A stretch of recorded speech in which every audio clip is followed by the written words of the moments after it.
Friends, welcome to கல்டா info Tamil. ஒவ்வொரு நாட்டுக்கும் ஒவ்வொரு மிலிட்ரி படைகள் இருக்கும். அதே மாதிரி உலகத்தில் இருக்கக்கூடிய ரொம்பவும் கொடூரமான கொலவெறி பிடிச்ச ஸ்ட்ராங்கான அதிரடி படைகளை தான் பார்க்க போகிறீங்க. இந்த வீடியோ ரொம்ப ரொம்ப இன்ட்ரெஸ்டிங்காக இருக்கும். அதனால் ஸ்கிப் பண்ணாமல் முழுசாக பாருங்க. இன்றைக்கான வீடியோட கொஸ்டின் என்ன அப்படின்னா, நம்ம இந்திய ராணுவம் எந்த எல்லையை பாதுகாக்கிறாங்க? Option A Kashmir, option B Pakistan. வீடியோக்குள்ளே போகிறதுக்கு முன்னாடி இந்த வீடியோ லைக் பண்ணி என்னோட சேனலை சப்ஸ்கிரைப் பண்ணிங்க அப்படின்னா எனக்கு அடுத்தடுத்த வீடியோ பண்ணுறதுக்கான என்கரேஜ்மெண்ட்டாக இருக்கும். வாங்க வீடியோக்குள்ளே போகலாம். முதல்ல நீங்கள் பார்க்க போகிறது south African elite fighting force தான். இந்த டீம் அவங்களுடைய சோல்ஜர்ஸுக்கு நிறைய ட்ரைனிங்ஸ் கொடுப்பாங்க. அதில் ஒன் ஆஃப் த ட்ரைனிங் அப்படின்னா பரீட் அலைவ், அதாவது மண்ணை தோண்டி ரொம்ப ஆழமாக தோண்டாமல் ஓரளவு ஆழமாக தோண்டி அதில் அவங்கள புதைச்சி வச்சு முகத்தை மட்டும் துணியால் மூடி அவங்கள மூச்சு விட முடியாத மாதிரி அமுக்குவாங்க. இந்த மாதிரி பண்ணுறதுனால சோல்ஜர்ஸால் ஒழுங்காக மூச்சு விட முடியாது. கிட்டத்தட்ட 2 நிமிஷத்துக்கு இந்த மாதிரியான ட்ரைனிங்கை கொடுப்பாங்க. எவ்வளோ நேரம் இவங்க மூச்சு அடக்கி வச்சுருக்காங்க அப்படிங்கிறத பார்த்து தான் இதில் இவங்க செலக்டடா இல்லைனா ரிஜெக்டடா அப்படின்னு பார்ப்பாங்க. இது மட்டும் இல்லாமல் இதில் இவங்க ஃபேஸ் பண்ணக்கூடிய இக்கட்டான விஷயம் என்ன அப்படின்னா, இவங்களுடைய உடம்புல அதாவது டைரெக்டான ஸ்கின்னில் இந்த மாதிரி மண்ணை போட்டு மூடி இருக்கிறதுனால அது அவங்களோட உடம்புல சேர்ந்து ஒரு மாதிரியான எரிச்சலை அவங்களுக்கு உண்டுபடுத்தும். அது மட்டும் இல்லாமல் அவங்களுடைய முகத்தை இந்த மாதிரியே அமுக்கிறதுனால அவங்களால மூச்சு விட முடியாத சமயத்துலையும் அவங்களுக்கு ட்ரைனிங் கொடுக்குறவங்க அவங்கள திட்டுவாங்க, டீஸ் பண்ணுவாங்க, அவங்கள என்னென்ன மாதிரியான விஷயங்கள்லாம் சொல்லி கோபப்படுத்த முடியுமோ இதெல்லாம் பண்ணுவாங்க. ஆக்சுவலாக இந்த மாதிரி ட்ரைனிங் கொடுக்கறதுக்கு முக்கிய காரணமே எனிமீஸ் கிட்ட நம்ம மாட்டிக்கிட்டோன்னா எனிமீஸ் இந்த மாதிரி நம்மளை துன்புறுத்துவாங்க. அவங்க கிட்ட இருந்து சகிப்புத்தன்மையோட எப்படி நம்ம தப்பிக்கலாம் அப்படிங்கிறதுக்காக தான் இந்த ஒரு ட்ரைனிங்காக. அடுத்ததான் நீங்கள் பார்க்க போகிறது டென்மார்க்கை சேர்ந்த ஃப்ராக்மென் கார்ப்ஸ் அப்படிங்கிற ஒரு ஸ்பெஷல் ஃபோர்ஸ் தாங்க. இந்த உலகத்திலேயே டாப் 3ல இருக்கக்கூடிய ரொம்பவும் டெட்லியஸ்டான டேஞ்சரஸான ஒரு ஸ்பெஷல் ஃபோர்ஸ் அப்படின்னா இதைத்தான் சொல்கிறாங்க. இந்த ஸ்பெஷல் ஃபோர்ஸில் வெறும் 150 மெம்பர்ஸ் தான் இருக்காங்க. ஏன் தெரியுமா? இந்த மாதிரியான கார்ப்ஸுக்கு கொடுக்கப்படுற ட்ரைனிங் ரொம்ப ரொம்ப கடினமாக இருக்கும். இவங்க மென்டலாகவும் ஃபிசிக்கலாகவும் ஃபிட்டாக இருக்கிறதுக்காக இவங்களுக்கு ஒரு சில ட்ரைனிங் கொடுக்கப்படுது. அது ரொம்ப ரொம்ப கஷ்டமான ட்ரைனிங்காங்க. இந்த ஜாப் அப்ளை பண்ணி 6 மந்த்ஸ் வரைக்கும் இவங்களுக்கு ட்ரைனிங் கொடுப்பாங்க. அந்த ட்ரைனிங்கில் ஒரு சிலர் ஓடி போயிடுவாங்க, ஒரு சிலர் தோற்று போயிடுவாங்க, ஒரு சிலர் மட்டும்தான் இதில் ஜெயிச்சு திரும்பவும் இந்த டீமில் செலக்ட் ஆவாங்களாம். அப்படி என்ன கஷ்டமான ட்ரைனிங் அப்படின்னு பார்த்தீங்கன்னா, ரொம்ப தூரத்துக்கு, அதாவது சோல்ஜர்ஸுக்கு ஹார்ட் அட்டாக்கே வர அளவுக்கு ஒரு சில ட்ரைனிங்ஸை கொடுக்குறாங்க. ரொம்ப தூரத்துக்கு ரன்னிங் பண்ணணும், அது மட்டும் இல்லாமல் ரொம்ப தூரத்துக்கு மார்ச்சிங் பண்ணணும், ஸ்விம்மிங் பண்ணணும். கிட்டத்தட்ட ஸ்விம்மிங் பண்ணும்போது 2 நிமிஷம் வரைக்கும் மூச்சை அடக்கி வச்சுருக்கணும். இந்த மாதிரி இவங்க ஸ்விம்மிங் பண்ணும்போது வெளியே வராமல் இருக்கணும்னு சொல்லிட்டு ஒரு சில கியர்ஸை இவங்க கிட்ட அட்டாச் பண்ணி அவங்கள அண்டர் வாட்டர்லேயே வச்சுருப்பாங்க. இன்னும் சில ட்ரைனிங்கை ரொம்ப சீக்ரெட்டாக வச்சுருக்காங்க. இந்த மாதிரியான ட்ரைனிங்கில் வெறும் 10% கேண்டிடேட் மட்டும்தான் செலக்ட் ஆகி முன்னேறி போவாங்களாம். முக்கியமாக ஹைப்பர் தெர்மியா ரெசிஸ்டன்ட் ட்ரைனிங் கொடுக்குறாங்க. அதாவது ஐஸ் வாட்டர் இருக்கும் தெரியுமா, நம்மளே ஃப்ரீஸ் ஆகுவோம், அந்த அளவுக்கு ஐஸ் வாட்டராக இருக்கும் தெரியுமா, அதில் நம்ம உள்ளே போயிட்டு 2 நிமிஷத்துக்கு மூச்சடக்கி இருக்கணுங்க. இது சர்வைவல் ட்ரைனிங் அப்படின்னு சொல்கிறாங்க. இவ்வளோ கடினமான ட்ரைனிங்கையும் கடந்து ஒரு 10% வராங்க தெரியுமா, அவங்களுக்கு ஒரு சில எக்ஸசைசஸ் கொடுப்பாங்க.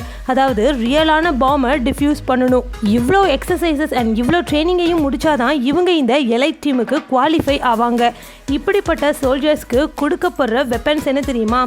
MP5 சப்மெஷின் கன், P226 pistol, HK416 assault rifle, இந்த மாதிரி ரொம்பவும் ஸ்ட்ராங்கான வெப்பன்ஸை கொடுக்குறாங்க. இந்த சோல்ஜர்ஸ் இன்டர்நேஷ்னல் ஆப்ரேஷன்லையும் இன்க்ளூட் ஆகியிருக்காங்க. அதாவது அசிஸ்டன்ட் ஃபோர்ஸ் இன் ஆப்கானிஸ்தானில் இவங்க சர்வ் பண்ணியிருக்காங்க. அது மட்டும் இல்லாமல் anti piracy efforts coast of சோமாலியாலையும் ஒர்க் பண்ணியிருக்காங்க. அடுத்ததான் நீங்கள் பார்க்க போகிறது வியட்நாமிஸ் ஸ்பெஷல் ஃபோர்ஸ். பணைய கைதிகளாக ஒரு சில நார்மலான மனுஷங்களை, சாதாரண மக்களை பிடிச்சிட்டு போயிட்டு தீவிரவாதிகள் காவலில் வச்சுருப்பாங்க தெரியுமா, அவங்களெல்லாம் மீட்டெடுக்கணும் அப்படிங்கிறதுக்காக தான் இந்த ஒரு ஸ்பெஷல் ஃபோர்ஸை உருவாக்கியிருக்காங்க. ஆக்சுவலாக இவங்களுடைய ப்ளஸ் பாயிண்ட் என்ன தெரியுமா? இவங்க எந்த ஒரு எலிவேட்டர், லேடர், அதாவது ஏணி, லிஃப்ட்டு எதுவுமே இல்லாமல் கிட்டத்தட்ட 30 அடி இருக்கக்கூடிய மாடியில் ஏறுவாங்க. அதுவும் வெறும் கம்பு வச்சு. இந்த டீமில் 3 பேர் கம்புடைய ஒரு சைடு பிடிச்சிக்குவாங்க. இன்னொரு சைடில் சோல்ஜர் இந்த கம்பு மூலமாகவே, அதாவது 3 பேர் கொடுக்குற ஸ்ட்ரென்த் மூலமாகவும் அப்லிஃப்டிங் மூலமாகவும் இந்த கம்பு மேலே போகும். அதில் தொங்கிட்டு இருக்கிற இந்த சோல்ஜர் 30 அடி வரைக்கும் உயரத்தில் போய் அந்த இடத்துல இருக்கக்கூடிய பணைய கைதிகளை, அதாவது பிணை கைதிகளை தூக்கிட்டு வருவாங்களாம். இந்த மாதிரியான ஆப்ரேஷன் பண்ணுறதுக்கு இந்த சோல்ஜர்ஸ்க்கு எந்த ஒரு சேஃப்டி மெஷர்மெண்ட்ஸும் கிடையாது. அதாவது சேஃப்டி நெட்ஸ் கிடையாது, எந்த ஒரு ரோப்ஸும் யூஸ் பண்ணவே கூடாது. அடுத்ததான் நீங்கள் பார்க்க போகிறது ப்ரீச் கிளியர். இதுவுமே வியட்நாமி ஸ்பெஷல் ஃபோர்ஸ் மாதிரியே பிணை கைதிகளை மீட்டெடுத்துட்டு வர்றதுக்காக உருவாக்கப்பட்ட ஒரு ஸ்பெஷல் ஃபோர்ஸஸ் தாங்க. இந்த ஸ்பெஷல் ஃபோர்ஸஸ் ஹாங்காங் நாட்டை சேர்ந்தது. இவங்களை ஃப்ளையிங் டைகர்ஸ் அப்படின்னு சொல்கிறாங்க. ஏன்னா இவங்க ஹெலிகாப்டர்லேருந்து வித்தின் அ செகண்ட் கீழே இறங்கிடுவாங்க. அதாவது ஒரு என்டையர் பில்டிங்கையும் இவங்க ஆக்கியபை பண்ணி அதில் இருக்கக்கூடிய பிணை கைதிகளை மீட்டெடுத்து கொண்டு வருவாங்களாம். அதுவும் இவங்களுடைய பிளான் பின் பாயிண்ட் கிளியராக இருக்குமாங்க. அந்த அளவுக்கு இவங்க ஒரு ஸ்கெட்ச் போட்டாங்கன்னா ரொம்பவே கரெக்டாக எக்ஸிக்யூட் பண்ணிடுவாங்களாம். அடுத்ததான் நீங்கள் பார்க்க போகிறது சர்க்கஸ் ட்ரைனிங். இதை பார்க்குறதுக்கு ஏதோ சர்க்கஸ் விளையாடுறவங்களுக்காக கொடுக்கப்படுற ட்ரைனிங் மாதிரி தான் இருக்கும். ஆனால் இது பாகிஸ்தானியை சேர்ந்த SSG கமாண்டோ கார்ப் சோல்ஜர்ஸுடைய ட்ரைனிங்காங்க. இது தீயோட சம்மந்தப்பட்ட ஒரு ட்ரைனிங்காக. ஒரு சில செகண்ட்ஸ் நம்மளை தீ சுட்டு எரிச்சிட்டு போகும். அந்த அளவுக்கு ரொம்பவும் கடுமையான ஒரு ட்ரைனிங்காங்க. அதாவது தீ எறிகிற இந்த வளையத்தில் குதிக்கணும், தீ எறிகிற இந்த கேஜ்குள்ளே இவங்க ஊடுருவி போகணும், லாவா ஃப்ளோரில் ஜம்ப் பண்ணி இந்த மாதிரி படுக்கணும். இந்த மாதிரி நிறைய ட்ரைனிங்கை கொடுக்குறாங்க. நெருப்பு எரிஞ்சிட்டு இருந்தாலும் அதுலேயும் நம்ம தாங்கிக்கிட்டு சண்டை போடணும் அப்படிங்கிறதுக்காக தான் இந்த மாதிரி ஒரு ட்ரைனிங்கை கொடுக்க வைக்கிறாங்க. அடுத்ததான் நீங்கள் பார்க்க போகிறது போலண்ட் நாட்டை சேர்ந்த JW Grom அப்படிங்கிற இந்த ஒரு மிலிட்ரி யூனிட் தான்.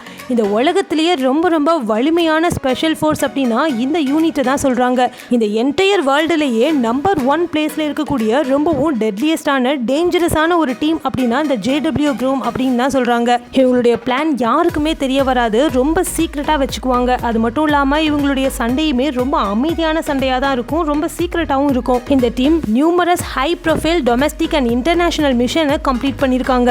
இதில் இவங்களுக்கு ஏகப்பட்ட ட்ரைனிங் கொடுக்கப்படுது. அதில் எஸ்கேப், எவேஷன், சர்வைவல், ஹோஸ்டேஜ் அதாவது பணைய கைதிகளை மீட்டெடுக்கிறது, ரெஸ்கியூ ட்ரைனிங், அதுவும் ரொம்ப டஃபஸ்ட்டாக இருக்குமா இந்த ரெஸ்கியூ ட்ரைனிங்லாம். இந்த மாதிரி ஏகப்பட்ட ட்ரைனிங்கை கொடுக்குறாங்க. முக்கியமாக டைவிங் ட்ரைனிங், அதாவது இந்த சோல்ஜர்ஸ் தண்ணிக்குள்ளே 2 நிமிஷம் மூச்சடக்கி இருக்கணும். அது மட்டும் இல்லாமல் ஃப்ரீசிங் வாட்டருக்குள்ளேயும் 2 நிமிஷம் மூச்சடக்கி இருக்கிறதுக்கான ட்ரைனிங்கையும் கொடுக்குறாங்க. மற்ற மிலிட்ரி மாதிரி இல்லாமல் இந்த மிலிட்ரியில் உள்ள சோல்ஜர்ஸ் யாருமே ட்ரிங்க்ஸ் பண்ணவே கூடாது, ஆல்கஹாலை தொடக்கூட கூடாது அப்படின்னு சொல்கிறாங்க. இவங்க கிட்ட எந்த ஆயுதமும் இல்லாமல் நம்ம நெருங்கிடவே முடியாது. அந்த அளவுக்கு இவங்க ரொம்ப ரொம்ப ஸ்ட்ராங்கானவங்க. அதனால போலிஷ் கண்ட்ரோல் இருக்கும் தெரியுமா, அதாவது போலண்ட் நாட்டில் இருக்கக்கூடிய கவர்மெண்ட்டுடைய கண்ட்ரோலில் தான் இந்த யூனிட் இருக்குது. அதாவது இந்த JW Grom அப்படிங்கிற இந்த மிலிட்ரி யூனிட்டே செயல்படுதான். இவங்களுக்கு கொடுக்கப்படுற எக்யூப்மெண்ட்ஸ் அண்ட் இவங்களுக்கு கொடுக்கப்படுற வெப்பன்ஸ் அப்படின்னு பார்த்தீங்கன்னா காகல்ஸ், அதாவது நைட் விஷன் காகல்ஸை கொடுக்குறாங்க. அதனால இரவு நேரத்துலையும் இவங்களுக்கு கண்கள் தெரிகிற மாதிரி தான் உருவாக்கியிருக்காங்க. அது மட்டும் இல்லாமல் கையெறி குண்டுகள், கண்ணி வெடிகள், கோடரி மாதிரியான டூல்ஸ் இது எல்லாமே போலண்ட் கவர்மெண்ட்டே இவங்களுக்காக உருவாக்கி கொடுக்குறாங்க. முக்கியமாக FBM SBS modular assault rifle, இது ஆல் இன் ஒன் ரைஃபிள் அப்படின்னு சொல்கிறாங்க. Glock 17 அண்ட் Glock 19 பிஸ்டல்ஸும் கொடுக்கப்படுது. இப்போ உங்கள் எல்லாருக்கும் பிடிச்ச செக்ஷன் வந்தாச்சு. அதாங்க உங்கள் கமெண்ட்ஸ்லாம் ரிப்ளை பண்ண போகிறோம். வாங்க நம்ம சப்ஸ்கிரைபர்ஸ் என்ன கமெண்ட்ஸ் பண்ணியிருக்காங்கன்னு பார்க்கலாம். லாஸ்ட் வீடியோவில் ஒரு லீப் இயரில் எத்தனை நாள் இருக்கும் அப்படின்னு நான் ஒரு கொஸ்டின் கேட்டிருந்தேன். அதுக்கு ஜனா என்ன கமெண்ட் பண்ணியிருக்காங்கன்னா 366 டேஸ் அப்படின்னு சொல்லி கரெக்டாக ஆன்சர் பண்ணியிருந்தாங்க. இதே மாதிரி உங்களுடைய கமெண்ட்டும் என்னோட வீடியோவில் இடம்பெறணும்னு நினச்சிங்கன்னா ஒவ்வொரு வீடியோலையும் நான் கேட்குற கேள்விக்கு நீங்கள் மறக்காமல் கமெண்ட்ல போயிட்டு பதில் சொல்லணும். எந்த பதில் எனக்கு ரொம்ப பிடிச்சிருக்குதோ அந்த பதில் எடுத்து நான் என்னோட வீடியோவில் சொல்லுவேன். இந்த வீடியோ ரொம்ப பிடிச்சிருந்தது அப்படின்னா இந்த வீடியோ லைக் பண்ணி உங்கள் ஃப்ரெண்ட்ஸ் அண்ட் ஃபேமிலிக்கும் ஷேர் பண்ணுங்கள். Thank you friends.